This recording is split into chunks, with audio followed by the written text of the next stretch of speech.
اعوذ باللہ من الشیطان الرجیم بسم اللہ الرحمن الرحیم وَإِذَا بُشِّرَ أَحَدُهُمْ بِالْأُنْثَىٰ ظَلَّ وَجْهُهُ مُسْوَدًّا وَهُوَ كَظِيمٌ يَتَوَارَىٰ مِنَ الْقَوْمِ مِنْ سُوءِ مَا بُشِّرَ بِهِ أَيُمْسِكُهُ عَلَىٰ هُونٍ أَمْ يَدُسُّهُ فِي التُّرَابِ أَلَا سَاءَ مَا يَحْكُمُونَ لِلَّذِينَ لَا يُؤْمِنُونَ بِالْآخِرَةِ مَثَلُ السَّوْءِ وَلِلَّهِ الْمَثَلُ الْأَعْلَىٰ وَهُوَ الْعَزِيزُ الْحَكِيمُ۔ پچھلی آیت کے آخر میں یہ بات آئی تھی کہ وہ اللہ کے لیے بیٹیاں تجویز کرتے ہیں اور اپنے لیے جو ان کا دل چاہتا ہے یعنی بیٹے تجویز کرتے ہیں۔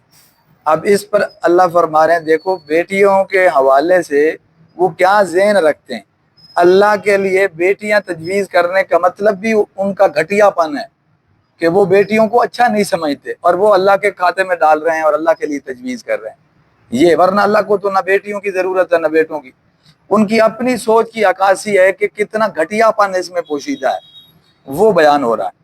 وَإِذَا بُشِّرَ أَحَدُهُمْ بِالْأُنْثَىٰ، اور جب خوشخبری سنائی جاتی ہے یا خوشخبری دی جاتی ہے ان میں سے کسی ایک کو بالانثیٰ بیٹی کی کہ بھائی تیرے گھر میں بیٹی پیدا ہوئی ہے، جب خوشخبری دی جاتی ہے ان میں سے کسی ایک کو بیٹی کی تو ظل وجہہ مسودہ، تو ہو جاتا ہے اس کا چہرہ سیاہ، جیسے دکھ اور غم کا اثر ہوتا ہے نا، تو ہو جاتا ہے اس کا چہرہ سیاہ، وہو کظیم، اور ان کا دل کڑتا ہے، اور اس کا دل کیا ہے؟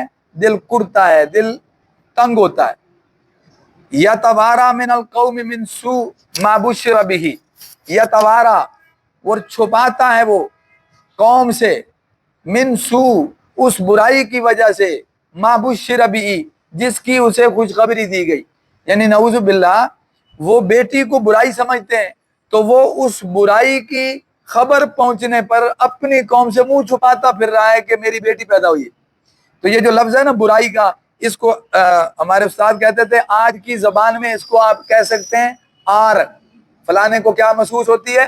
آر محسوس ہوتی ہے۔ یہ منسوخ کا مفہوم گویا آر، بچی پیدا ہوئی اس کی آر کی وجہ سے وہ منہ چھپاتا پھر رہا ہے، تو یہ اس کا مفہوم ہے۔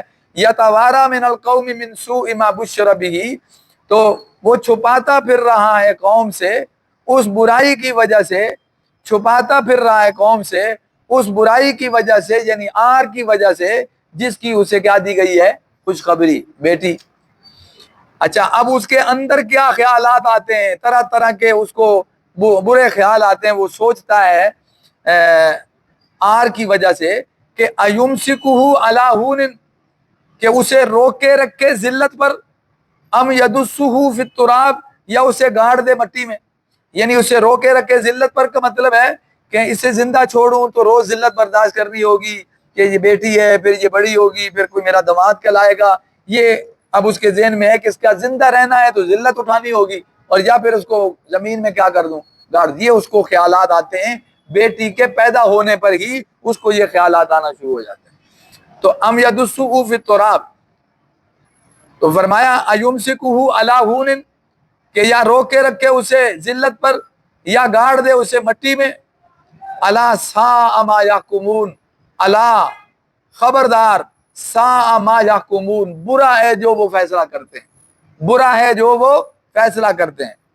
للذین لا یؤمنون بالآخرہ، ان لوگوں کے لیے جو ایمان نہیں رکھتے آخرت پر، مثل السوء، مثل السوء، بری حالت ہے ان لوگوں کے لیے جو آخرت پر ایمان نہیں رکھتے، مثل السوء، بری حالت ہے، وللہ المثل الاعلی، اور اللہ کے لیے اعلیٰ صفات ہے۔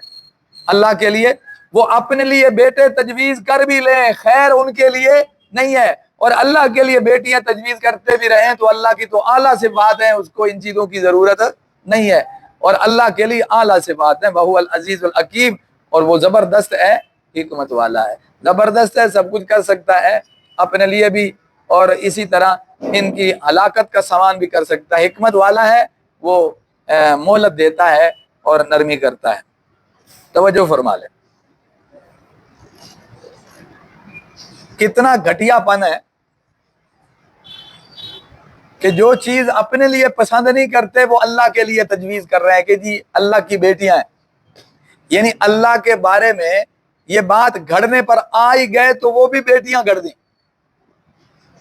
اور اپنے لیے بیٹے، یعنی وہ اپنے ذہن کے مطابق بیٹیوں کو برا سمجھتے ہیں، بیٹوں کو اچھا سمجھتے ہیں، جنہیں بیٹوں کو اچھا سمجھتے ہیں وہ اپنے لیے تجویز کر رہے ہیں، اور بیٹیوں کو اچھا نہیں سمجھتے وہ اللہ کے لیے تجویز کر رہے ہیں۔ اس پر یہ وضاحت کی گئی کہ دیکھو اگر ان کے ہاں بیٹی پیدا ہو اور ان میں سے کسی کو یہ خبر پہنچے کہ بھائی تیرے گھر میں بیٹی پیدا ہوئی ہے، تو ان کے منہ لٹک جاتے ہیں، چہرے پہ غم کے آثار، پریشانی کے، جیسے بڑا نقصان ہوا ہے۔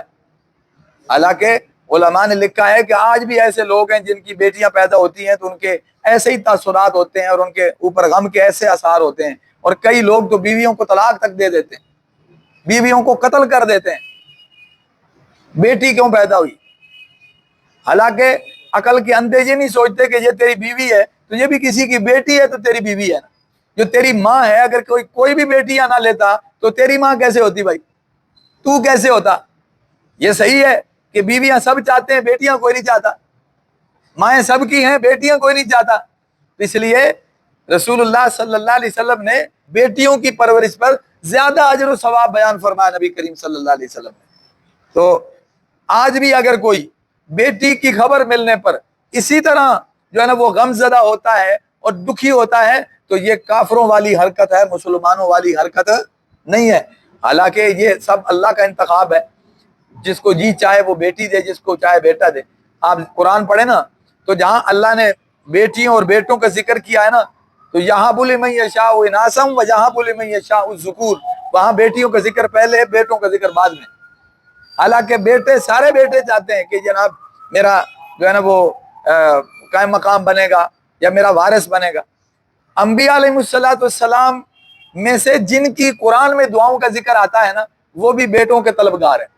حالانکہ فرق یہ ہے کہ وہ بیٹیوں کو برا نہیں سمجھتے، لیکن ان کا چونکہ مشن دین کا ہے۔ اب زکریا علیہ السلام اللہ سے کیا مانگ رہے ہیں؟ بیٹا۔ مریم کیا مانگ رہی ہے؟ بیٹا۔ کیوں؟ مریم کی ماں جو ہے وہ کیا مانگ رہی ہے؟ بیٹا۔ کیوں؟ بیت المقدس کا امام بنانا ہے۔ ابراہیم علیہ السلام، زکریا علیہ السلام بیٹا مانگ رہے ہیں، اس لیے کہ دین کا کام لینا ہے، اور دین کا جتنا کام عمومی طور پر مرد کر سکتا ہے عورت نہیں کر سکتی۔ عورت ایک حلقے کی حد تک کرے گی، عورتوں میں کرے گی، سمجھ آ رہی؟ اب اگر دین کے حاصل کرنے کے لیے سفر بھی کرنے، دین کو پھیلانے کے لیے سفر بھی کرنے اور دنیا گھومنی ہے تو لازمی بات ہے اس کے لیے تو ایک مرد جو ہے وہ زیادہ پرفیکٹ ہے۔ تو اس لیے جو ضرورتیں تھیں ان کو سامنے رکھ کے انہوں نے دعا کی تو بیٹوں کے سوال کیے ہیں، ورنہ انہوں نے بیٹیوں کو کسی جگہ نظر انداز بھی نہیں کیا، اور پھر اللہ نے ان کو بیٹیاں دی تو انہوں نے کوئی مقصد کو ناراضگی کا اظہار تو نہیں کیا۔ آپ صلی اللہ علیہ وسلم کی مثال لے لیں، اللہ نے آپ کو بیٹیاں بھی دی، بیٹے بھی دیے، بیٹے دے کے واپس لے لیے، اور بیٹیاں جو ہے نا وہ آپ کی بڑی ہو گئیں، اور پھر اللہ نے اولاد بھی، آپ کی نسل بھی انہی سے چلا دی۔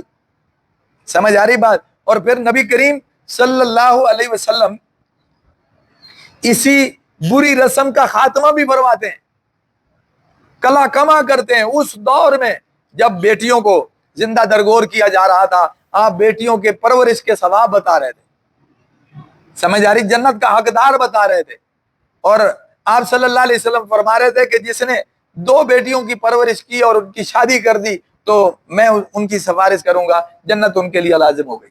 پھر 3 کی 4 کی 1 کی تب بھی یہی ثواب ہے۔ نبی علیہ السلام سے سوالات کیے گئے، آپ نے یہی جواب دیے۔ مطلب یہ ہے کہ آپ صلی اللہ علیہ وسلم نے اس معاشرے میں جس میں بیٹی کے پیدا ہونے کو برا سمجھا جاتا تھا، آپ نے اس کی پرورش پر صرف ثواب ہی نہیں بتایا بلکہ اس کو ایک بہترین مقام دلایا ہے۔ اور پھر ایسا ہی ہوا، وہ رسم ختم ہوئی، اور جن لوگوں نے وہ غلطیاں کی انہوں نے توبہ بھی کی اور اللہ سے معافی بھی مانگی۔ سمجھ آ رہی؟ تو اس لیے یہاں بتلایا کہ دیکھو یہ کیسے بد نصیب ہیں کہ جن کو بیٹی کی خبر ملے تو ان کے چہرے سیاہ ہو جاتے ہیں، دل کڑنے لگ جاتا ہے، اور پھر لوگوں سے منہ چھپاتے پھرتے ہیں کہ میرے گھر میں بیٹی پیدا ہوئی۔ ہمارے علاقے میں ایک آدمی تھا، غریب عام سا آدمی ہے، اس کی 4تھی بیٹی پیدا ہوئی تو وہ کہتے ہیں نا ارد گرد والے نہیں جینے دیتے، تو لوگوں نے کسی نے کہا بیچارے کی 4تھی بیٹی پیدا ہو گئی، دوسرا تیسرا، نہ جانے ایک آدمی اس کو، اور خاص طور پر عورتیں اس کو اس انداز سے اظہار خیال کرتی ہیں کہ بیمار نہ بھی ہو تو بیمار ہو جائے، دکھ نہ بھی ہو تو اس کو چڑھ جائے۔ تو وہ سادہ آدمی، عام مسلمان وہ پتہ کیا کہتا ہے؟ وہ کہتا ہے میں خوش قسمت ہوں کہ میری 4 بیٹیاں ہیں، اللہ کے نبی کی بھی 4 ہیں، مجھے ان سے ایک نسبت تو ہو گئی، شاید میری بخشش کا یہی سامان ہو جائے۔ یہ تو ڈوب مرنا چاہیے انہیں کہ جو لوگ اس کو برا سمجھتے ہیں اور دوسروں کو بھی بیچارہ سمجھتے ہیں، بیچارے کی بیٹی پیدا ہوئی، بیٹیاں اللہ دینے والا ہے، خوش قسمت ہیں وہ حیادار گھرانے جن کو اللہ بیٹیاں دیتا ہے، اس قابل سمجھتا ہے کہ وہ بیٹیوں کے وارث بن سکیں، بیٹیوں کے سرپرست بن سکیں، تو خوش قسمت ہیں وہ، انہیں اپنی خوش قسمتی پر ناز کرنا چاہیے، کوئی عیب نہیں۔ ہاں بیٹا مانگنا کوئی منع نہیں ہے، بیٹے کا سوال کرنا کوئی منع نہیں ہے، وہ ایک الگ نعمت ہے، یہ ایک الگ نعمت ہے۔ آپ پانی مانگیں تو کوئی برا تو نہیں، روٹی مانگیں کوئی برا نہیں، ہر ایک کی اپنی ضرورت ہے، آپ دین مانگیں کوئی غلط نہیں، آپ دنیا کی نعمت مانگیں کوئی غلط تو نہیں، لیکن کوئی دین کو ٹھکرا کے اور برا سمجھ کے دنیا مانگے یہ غلط ہے، ورنہ ربنا آتنا فی الدنیا حسنہ وفی الآخرۃ حسنہ، کوئی عیب نہیں۔ لہذا بیٹی کو گھٹیا سمجھ کے پھر بیٹے کا سوال کرنا یہ ٹھیک نہیں ہے۔ ہاں کوئی ضرورتوں اور خواہشات کو سامنے رکھ کے سوال کرنا کوئی عیب کی بات نہیں کہ یا اللہ بیٹیاں دی ہیں تو انہیں بیٹا بھی دے دے تاکہ دونوں پھل اور دونوں میوے میرے گھر میں آ جائے، کوئی عیب نہیں، کوئی منع نہیں، نبیوں نے سوال کیا ہے۔ اور پھر یہ بھی ہے کہ گھرانہ پورا ہو جاتا ہے، بھائی اور بہنیں ظاہر ہر ایک کی اپنی جگہ ہے، کہ ایک ذہن میں ہوتا ہے کہ چلو یار کچھ نہیں تو بیٹیوں کو ضرورت پڑے گی تو ان کا بھائی سرپرست ہوگا، کوئی دکھ سکھ آپس میں بٹا لیں گے، تو یہ اس بنیاد پر اولاد کا سوال کرنا، بیٹوں کا سوال کرنا کوئی عیب نہیں ہے، کوئی منع نہیں ہے، لیکن اللہ بیٹیاں دے تو پھر چہرے پہ کوئی اثرات غم کے اور دکھ کے بھی نہیں آنے چاہیے، اللہ کا فیصلہ ہے، پھر اس کو خوشی سے کیا کرنا چاہیے، قبول کرنا چاہیے۔ تو فرمایا کیسے لوگ ہیں کہ یہ خیالات سوچتے رہتے ہیں کہ ان کو اب جناب زندہ رکھیں گے تو ذلت ہوگی ہمارے لیے، ہم تو منہ دکھانے کے قابل نہیں رہیں گے یا پھر زمین میں گاڑ دیں، تو فرمایا کتنا برا فیصلہ کرتے ہیں، جو آخرت پر یقین نہیں رکھتے ان کا برا حال، وہ اپنے لیے بیٹے بھی تجویز کرتے رہے تو ان کا مستقبل کیا ہے، بہت برا ہے، اور اللہ تعالیٰ صفات کا مالک ہے، اس کو کیا ضرورت ہے ان چیزوں کی جو یہ تجویز کرتے پھر رہے ہیں۔ سمجھ آ رہی بات جی؟ اللہ ہر نعمت پر شکر کی توفیق نصیب فرمائے، اور اللہ جو بھی ہمیں نعمتیں دے رہا ہے وہ ان کے جو تقاضے ہیں اللہ وہ پورے کرنے کی توفیق عطا فرمائے۔